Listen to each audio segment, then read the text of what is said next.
이렇게 저희 유튜브 기독교 포털 뉴스 채널을 기억해 주시고 찾아주신 시청자 여러분들 감사드립니다. 오늘 주제는 예고해 드린 대로요. 신천지의 사도신경 비난에 대한 반증입니다.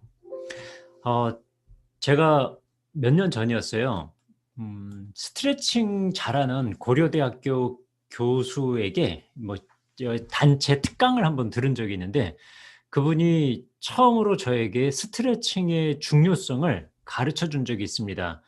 스트레칭 지금은 중요성을 굉장히 많은 분들이 알고 계셔서 스트레칭을 많이 하죠. 운동 전후에 약 30분 정도를요. 목도 풀고 어깨도 풀고 그리고 여러 가지 관절, 인대를 늘려가지고 고강도 운동을 하기 전에 인대나 이런 관절을 부드럽게 해줌으로 인해서 부상을 줄이는 행동을 우리는 스트레칭이라고 하죠. 근데 그분이 스트레칭 강의를 하면서 굉장히 인상적인 얘기를 했어요. 그게 뭐냐면 스트레칭은 운동의 사도신경이다라는 말을 했습니다. 사도신경 하면 여러분들은 어떤 느낌이 떠오르세요? 어떤 이미지가 떠오르세요? 여러분들 마음속에는 그 생각 딱 맞습니다. 스트레칭은 운동의 사도신경이다라고 얘기를 했을 때 누구나 다 같은 생각을 할 거예요. 아, 운동을 하기 전에 가장 중요하게 먼저 갖춰야 될 것은 스트레칭이구나라는 인식을 그분은 사도신경이란 말을 통해서 딱 던져준 거예요. 근데 신천지는 그렇다면 사도신경이라고 할 때 여러분들에게 또 성도들에게 어떤 의미를 안겨줄지를 한번 오늘 되짚어 보겠습니다. 오늘 PPT인데요. 오늘 주제입니다. 신천지의 사도신경 비난에 대한 반증입니다. 이거는 별 모양을 했는데 아무리 깜깜한 밤이라도요. 우리는 별 하나를 보면서 우리의 위치를 찾을 수가 있습니다. 사도신경은 마치 그 등대 또는 밤하늘에 빛나는 별과 같은 역할을 한다는 의미에서 이렇게 별 표시를 하나 해줬어요. 우리는 사도신경을 굉장히 중요하게 생각하는데 신천지는 사도신경을 우리가 생각하는 것과는 완전히 다른 범주에서 이해를 합니다. 그 중에 가장 중요한 이미지가 뭐냐면 바로 독이라는 개념입니다. 신천지 선악과 굉장히 좋아합니다. 사도신경 살리는 약인가 아니면 죽이는 독인가라는 주제로요. 제목으로 이상면 씨가 천지일보의 발행인이죠. 발행인으로 기억하는데 이제 천지일보에 굉장히 중요한 역할을 하는 사람이고 이 사람이 신천지 신도입니다. 2012년 6월 21일 쓴 글에 다음과 같이 돼 있어요. 사도신경 살리는 약인가 아니면 죽이는 독인가 라고 하면서요. 이것이 거짓말이라는 거예요. 그리고 교리화해 가리키고 세뇌해야 한다는 것은 살리는 것이 아니요. 그러니까 성경이 아니라 사람의 말들을 교리화해서 세뇌하는 것은 살리는 것이 아니고 독을 먹여 죽이는 것임을 명심해야 된다라고 사도신경을 아주 맹비난하는 기사를 썼습니다. 그리고 하는 말이 뭐냐면요. 우리나 혹 하늘로부터 온 천사라도 우리가 너희에게 전한 복음 외에 다른 복음을 전하면 저주를 받을지어다라고 분명히 경고했다라는 말로 이 글을 마무리합니다. 우리는 근데 딱 이런 글을 볼 때 어떤 느낌이 드세요? 보통 우리는 사도신경 하면 당연히 해야 하는 것, 기독교인이라면 누구나 인정하는 것, 예배를 드리기 전에 꼭 고백하는 것이라고 늘 머릿속에 그냥 인식해 왔어요. 그러나 저도 마찬가지이지만 사도신경에 대해서 체계적으로 교회에서 배우신 분들 계신가요? 굉장히 드물 거예요. 그러니까 이런 거거든요. 늘 우리 가까이 있지만 너 그게 뭐야? 라고 도전해 올 때 우리는 늘 당연하게 생각했던 것이기 때문에 막상 설명하려고 하면 어떻게 설명을 해야 될지 모를 때가 굉장히 많습니다. 이런 것과 같아요. 독도가 한국 땅이라고? 그 이유 설명해 봐라고 하면 우리 당당하게 논리적으로 역사적으로 이치적으로 딱 설명을 할 수 있는 사람이 많지 않아요. 그 이유는 독도가 일본 땅이어서가 아니라 늘 한국 사람들은 독도가 한국 땅이라고 머릿속에 당연한 것처럼 인식을 해왔기 때문입니다. 너무 당연한 것으로 인식을 해왔기 때문에 그것에 대해서 설명해 주세요 라고 하면 좀 당황할 때가 있다는 거죠. 마찬가지예요. 사도신경을 우리는 체계적으로 배우기보다 교회에서 늘 이것은 그리스도인이라면 누구나 고백해야 되는 신앙의 기초라고 그냥 새겨왔어요. 그러다 보니까 사도신경에 대해서 이렇게 신천지가 그거 독이야 라고 도전해 올 때 반박할 때 좀 당황스러워하는 거죠. 왜냐하면 너무나 당연한 것으로 생각해 왔기 때문입니다. 이것이 신천지식 흔들기예요. 정통교회 성도 흔들기예요. 당연하던 하다고 생각하는 것을 딱 치고 들어오는 겁니다. 그럴 때 성도들은 흔들려요. 자, 독이라고 하는 것뿐만 아니라요. 그 독을 먹는 것은 죽는다라는 것을 신천지 측에서는 머릿속에 각인을 시켜주는 거예요. 주석에 깔려 죽이고 죽어가고 있는 오늘날의 신앙세계를 다시 한번 반성해보는 계기가 참으로 요구되고 있다. 즉 사도신경은 성경이 아니라 사람의 말을 통해서 기록한 거고 고백된 거기 때문에 비성경적인 거고, 그걸 교리화해서 주문처럼 막 외우는 것은 그것은 살리는 것이 아니라 죽이는 거다라고 주장하는 거예요. 그러니까 이 얘기들을 딱 들으면 반박할 때 좀 당황스러워할 뿐만 아니라 이게 딱 새겨진 사람은요, 늘 정통교회가 해왔던 것에 대해서 독이라고 여기게 되고 살리는 게 아니라 죽이는 거라고 여기게 되는 겁니다. 그러면서 자연스럽게 정통교회에 대해서 혐오하게 돼요. 미워하게 돼요. 아주 지저분하고 진리가 없는 나쁜 곳이라고 인식을 하게 돼요. 사도신경을 진정한 신앙 고백이 아니라 주문과 같은 것이라고 세뇌를 시켜버리는 거예요, 이쪽에서. 그리고 그것이 바른 복음이 아니라 이단의 다른 복음, 우리가 신천지에게 얘기하는 것을 오히려 신천지 측이 우리를 향하여서 얘기를 하는, 지적을 하는 거죠. 이단의 다른 복음이다. 사도신경을 하는 것이요. 그것이 곧 독이다라고 주장하면서 사도신경을 맹비난하는 것을 볼 수 있습니다.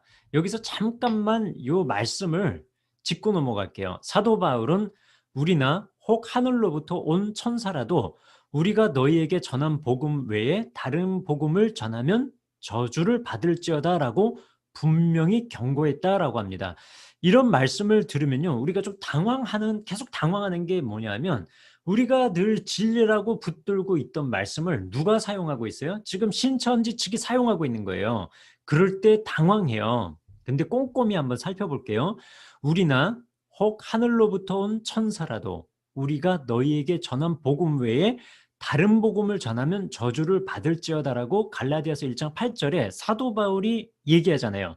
그러면 사도 바울이 전한 복음이 뭔지를 우리가 정확히 파악을 하면 누가 진짜 복음을 전하고 누가 가짜 복음을 전하는지, 누가 바른 복음을 전하고 누가 다른 복음을 전하는 건지를 알 수 있겠죠. 제가 고린도전서 15장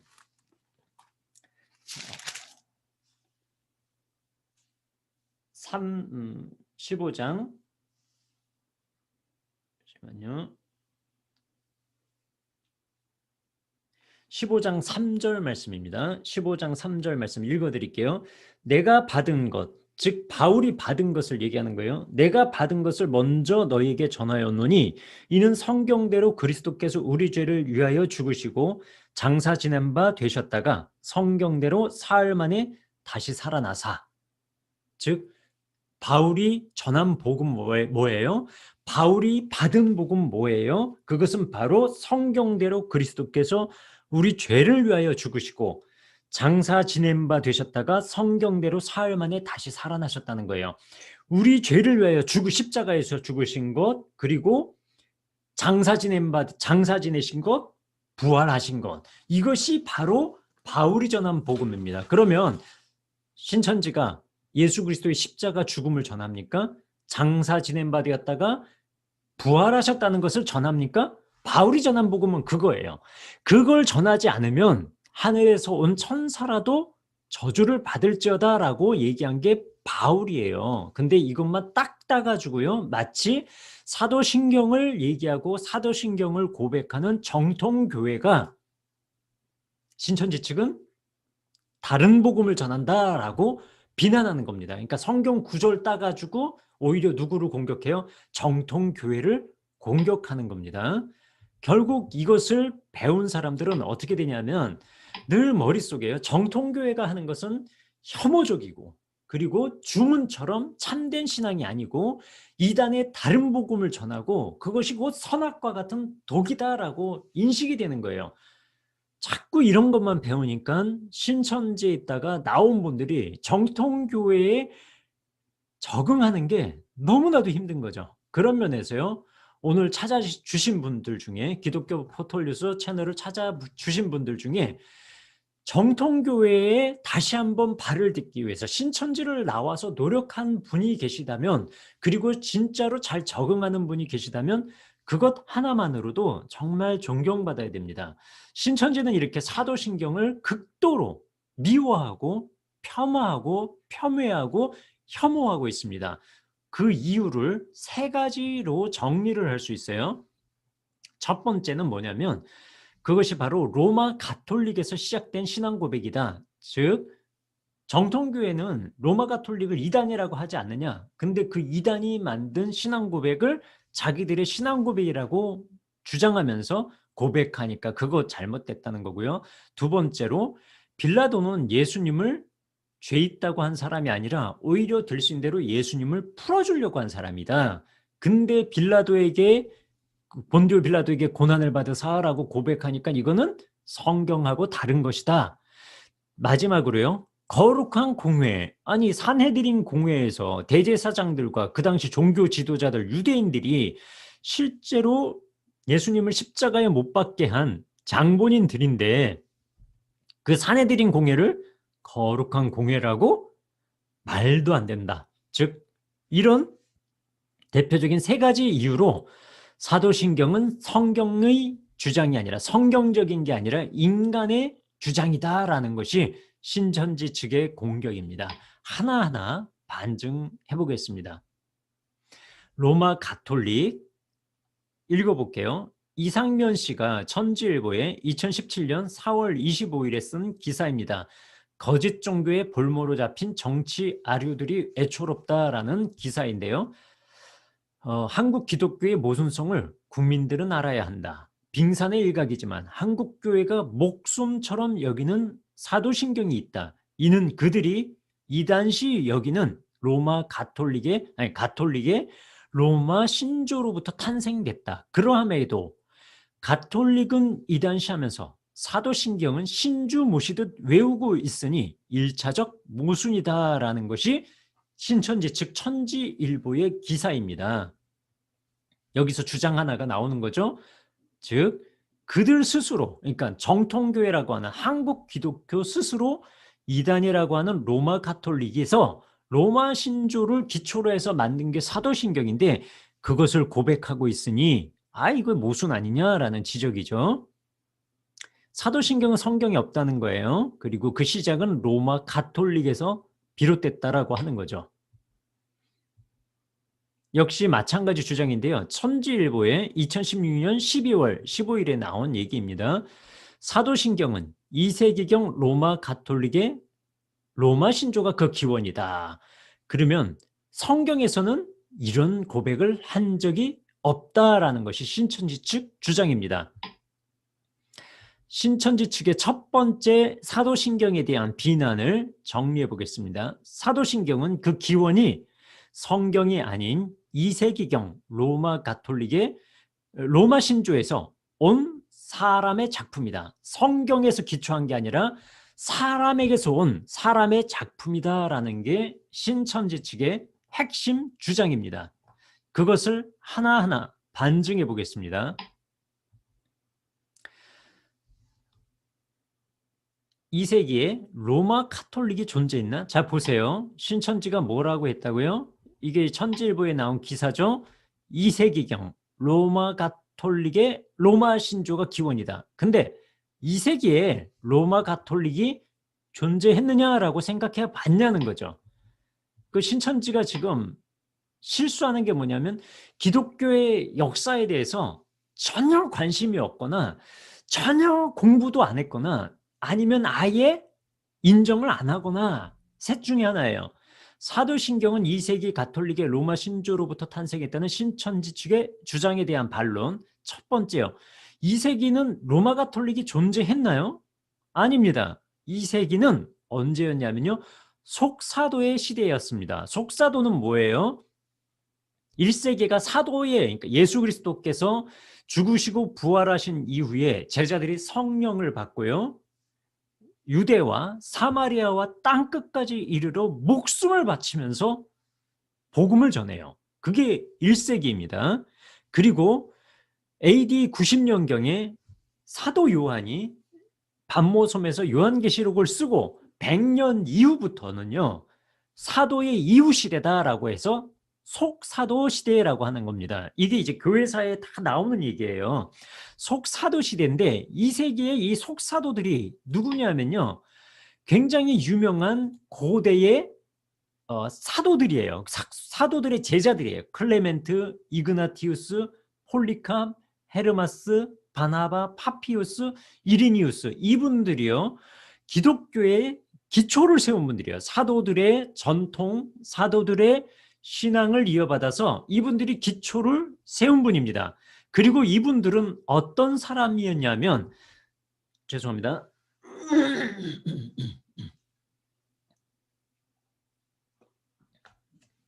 이 세기는 이 속사도들이요. 박해를 받던 시대였어요. 네로 황제가 어마어마한 박해를 했죠. 로마에 큰 불이 났는데, 화재가 났는데 이 불을 지핀 사람들이 네로가 실제로 불을 질러놓고 그것의 공격을 받으니까, 정치적 공격을 받으니까요.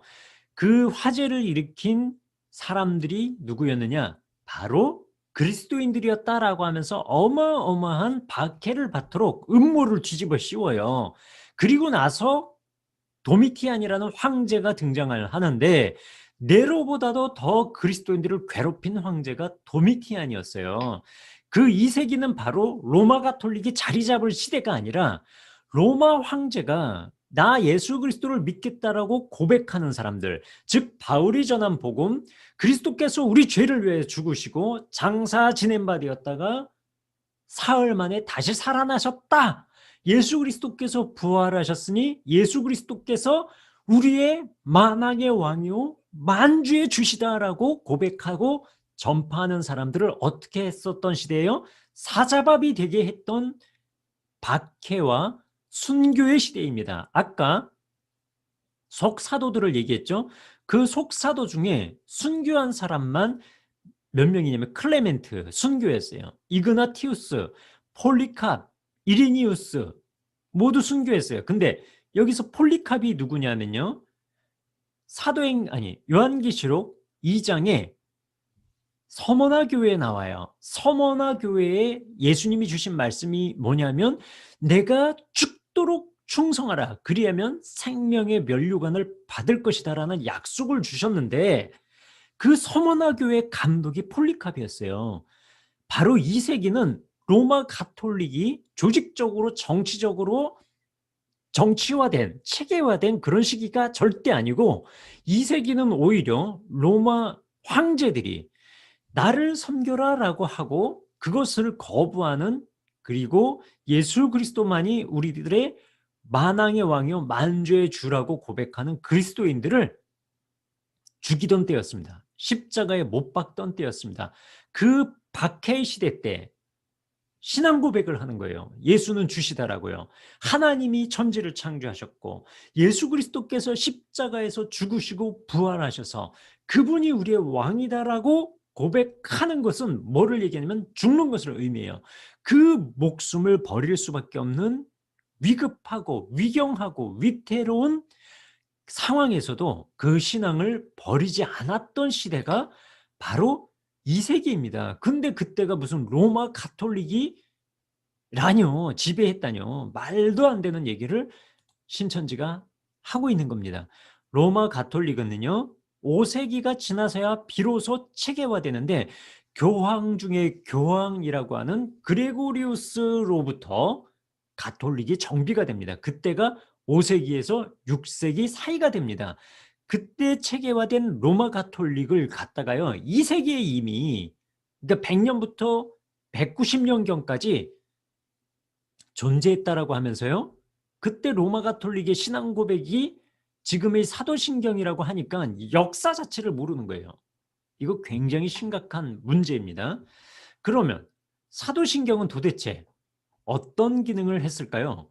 예, 첫 번째로 사도신경은요 초대교회의 공적인 신앙 고백이었습니다. 이 공적 신앙 고백이라는 의미는 굉장히 중요해요. 초대교회 때 세례를 줬어요. 세례를 주는 것은 어떤 의미예요? 지금과 같은 세례보다도 더 중요한 의미가 있습니다. 이때는 예수님을 믿는다 그러면 죽는 시대였어요. 목숨을 바쳐야 하는 시대였어요. 이때가 2세기라고요. 로마 가톨릭이 있었던 시대가 아니고, 그 죽음의 시기에 나는 예수님을 구세주로 믿습니다라고 고백하는 사람에게 뭐를 줬다? 세례를 줬다라는 거예요. 저는 침례교 목사니까 침례를 준 겁니다. 즉 초대교회의 공적 신앙 고백으로 뭐를 고백하게 했냐면 사도신조, 사도신경, 아포스틀 크리드, 사도들이 전승한 전해준 신앙을 나도 그대로 고백하겠습니다라고 목숨을 건 사람들에게 침례를 준 거예요. 그 초대교회의 공적 신앙 고백 역할을 사도신경이 했습니다. 두 번째 기능이 뭐냐면 이단 분별을 하는 기능을 사도신경이 했습니다. 많은 사람이 그리스도인이라고 하면서 교회 안으로 몰려 들어왔어요. 그럼에도 불구하고 그들을 분별할 수 있는 게 표지가 있어야 되잖아요. 그렇죠? 표지가 뭐였느냐? 그것이 바로 사도신경이었습니다. 사도신경의 기초에서 고백하고 그 신앙을 받아들이는 사람은 정통교인으로 인정을 한 거고, 이것을 받아들이지 않고 거부하는 사람은 이단이라고 분별할 수 있는 기능을 사도신경이 했어요. 세 번째 기능은 뭐였냐면 신앙의 바른 정의를 내렸습니다. 여러분들 정말 한 12가지 문장 아니면 한 장도 안 되는 A4 용지 한 장도 안 되는 그런 짧은 문단으로 우리 신앙의 A부터 Z, 알파와 오메가를 다 정리하실 수 있어요? 네, 있습니다. 뭘로 하시면 돼요? 바로 사도신경으로 해야 됩니다. 사도신경이 우리들의 신앙이 무엇인지를 아주 깔끔하게 정리하는 명문장입니다. 그리고 사도신경의 네 번째 기능은 뭐냐면 건전한 교리의 기초입니다. 사도신경에는 우리 그리스도인들이 믿는 모든 교리의 기초가 다 정리가 되어 있어요. 하나님의 천지창조, 예수 그리스도의 동정녀 탄생, 십자가 인간으로 태어나신 것, 십자가의 죽으심, 부활하신, 승천하심, 다시 오심, 이 모든 것이 깔끔한 문장으로 정리되어 있고 우리와 늘 함께 계시는 성령님에 대한 신앙 고백이 있어요. 이것이 건전한 교리의 기초로서 사도신경은 자리하면서 그 기능을 하게 된 겁니다. 자, 사도신경의 유래는요 로마 가톨릭이 아니었어요. 저스틴 말티어라고 하는 이 사람도, 이 말티어라는 뜻이 뭐냐면 순교자라는 뜻이에요. 순교자 저스틴이란 분이요 변증론이라는 글을 썼는데, 초대교회는 세례를 줄 때 사도신경을 고백했다고 이미 얘기를 했어요. 히폴리투스라는 분도요 새신자들에게 사도신경을 가르치고 세례 문답시 문답하게 했어요. 터툴리안이라고 하는 변증가는 사도신경과 매우 가까운 기독교의 기본적 신앙에 대해서 진술했습니다. 이미 로마 가톨릭이 자리를 잡기 이전부터 사도신경은 그리스도인들 사이에 자리 잡은 공적 신앙 고백이었다는 걸 우리는 알 수 있습니다. 터툴리안의 사도신조 신앙 고백문을 한번 읽어드릴게요.